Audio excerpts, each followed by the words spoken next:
সূরা আল জুমআ।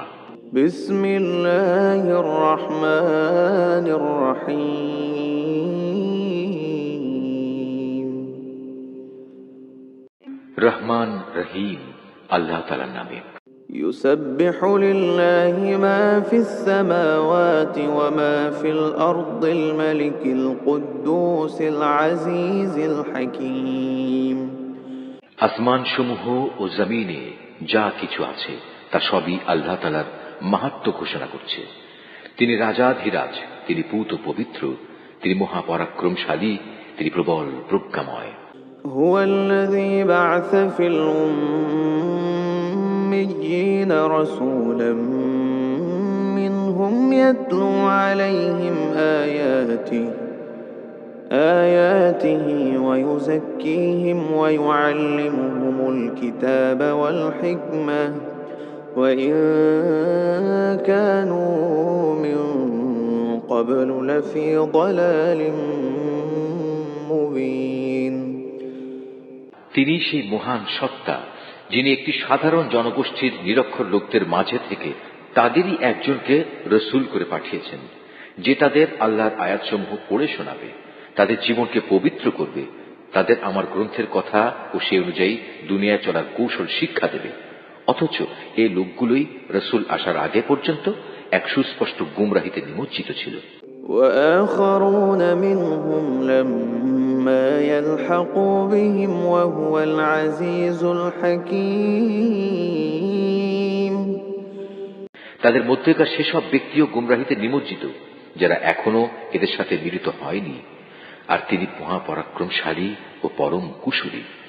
ذلك فضل الله يؤتيه من يشاء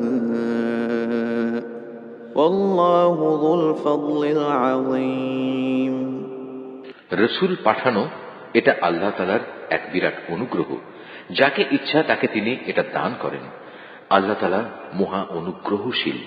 مثل الذين حملوا التوراة ثم لم يحملوها كمثل الحمار يحمل أسفارا بئس مثل القوم الذين كذبوا بآيات الله والله لا يهدي القوم الظالمين। যাদের আল্লাহর কিতাব তাওরাত বহন করার দায়িত্ব দেওয়া হয়েছিল কিন্তু তারা এটা বহন করেনি, তাদের উদাহরণ হচ্ছে সেই গাধার মতো যে কিতাবের বোঝাই শুধু বহন করলো, এর কিছুই বুঝতে পারল না। তার চাইতেও নিকৃষ্ট উদাহরণ সে জাতির যারা আল্লাহর আয়াতকে অস্বীকার করল। আল্লাহ তাআলা এ ধরনের জালেম জাতিকে হেদায়েত করেন না।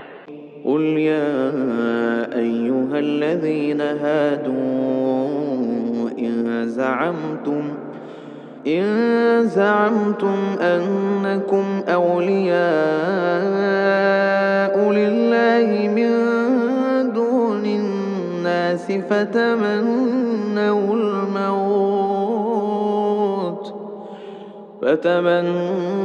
الموت إن كنتم صادقين।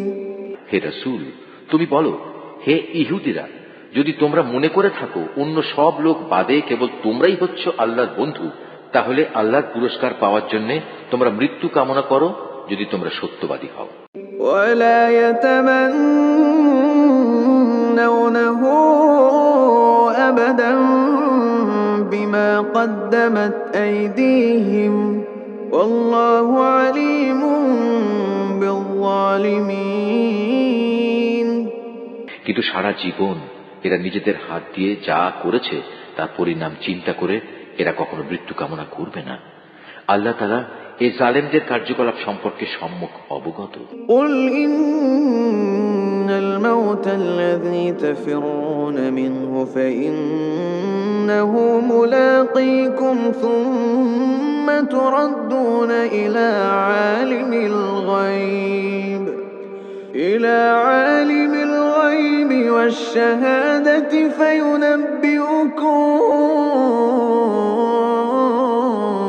بما كنتم تعملون।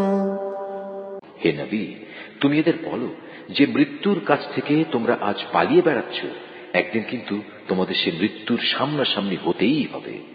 তারপর তোমাদের সে মহান আল্লাহর দরবারে হাজির করা হবে, যিনি মানুষের দেখা অদেখা যাবতীয় কিছু সম্পর্কেই জ্ঞান রাখেন।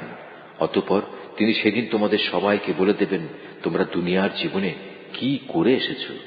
يا أيها الذين آمنوا إذا نودي للصلاة من يوم الجمعة فاسعوا إلى ذكر الله وذروا البيع ذلكم خير لكم إن كنتم تعلمون।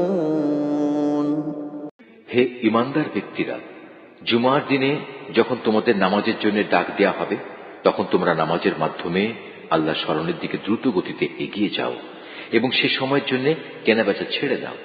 এটাই তোমাদের জন্য উত্তম, যদি তোমরা তা উপলব্ধি করো। فإذا قضيت الصلاة فانتشروا في الأرض وابتغوا من فضل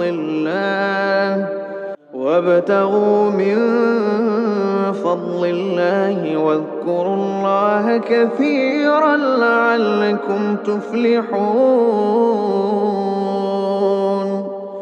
অতঃপর যখন জুমার নামাজ শেষ হয়ে যাবে, তখন তোমরা কাজকর্মে পৃথিবীতে ছড়িয়ে পড়ো এবং আল্লাহর অনুগ্রহ তালাশ করো আর আল্লাহকে বেশি বেশি স্মরণ করো।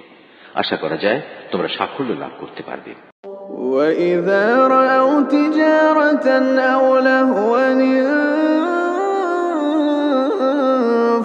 انفَضُّوا إِلَيْهَا وَتَرَكُوكَ قَائِمًا قُلْ مَا عِندَ اللَّهِ خَيْرٌ مِّنَ اللَّهْوِ وَمِنَ التِّجَارَةِ وَاللَّهُ خَيْرُ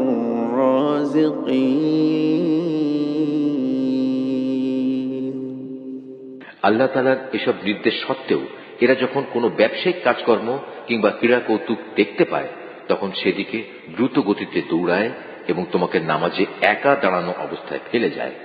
তুমি বলো, আল্লাহ তাআলার কাছে যা কিছু রয়েছে তা অবশ্যই খেলাধুলা ও বেচাকেনার চাইতে বহু গুণে উৎকৃষ্ট। মূলত আল্লাহ তাআলাই তার সৃষ্টির সর্বোত্তম রিজিক দাতা।